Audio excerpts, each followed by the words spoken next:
বরিশালের উজিরপুর উপজেলার সাতলান ইউনিয়নে ব্যবসায়ী ইদ্রিস হাওলাদার ও সাগর হাওলাদারকে কুপিয়ে হত্যায় জড়িতদের ফাঁসির দাবিতে মানববন্ধন করেছেন নিহতের পরিবার ও এলাকাবাসী। বরিশাল প্রতিনিধি হাওলাদার রাসেলের প্রতিবেদনে থাকছে বিস্তারিত।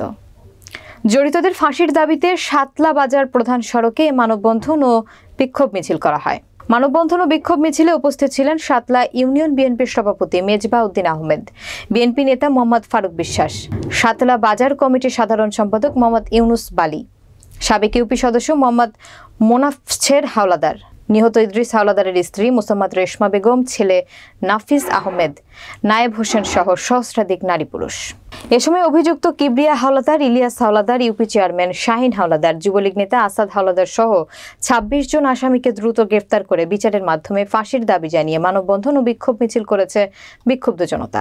বিগত দিন জানেন এরা লুটপাট, নারী দর্শন, বিভিন্ন পদের মানুষকে ক্ষয়ক্ষতি করে আসছে। এই ক্ষয়ক্ষতির কোনো মানুষ জবাব দিতে পারে নাই কেন?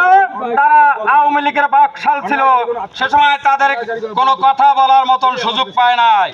হিন্দু পরিবারে বিভিন্ন রূপে পশ্চিম পেরের জ্বালায় আর একটা বাকশাল জায়গা, যেরকম ওখানে কোনো মা বোন কোনো কথা বলতে নাই, তার কিসের মুসলমান? এই মুসলমানরা যদি পশ্চিম পেরেতে যাই একটা জায়গা কেনে, তাকে চান্দা দেওয়া লাগে। এই চান্দার থেকে সাতলা মুক্ত হওয়ার জন্য অনেক চেষ্টা করেছে, কোনো দশগুলো পায় নাই।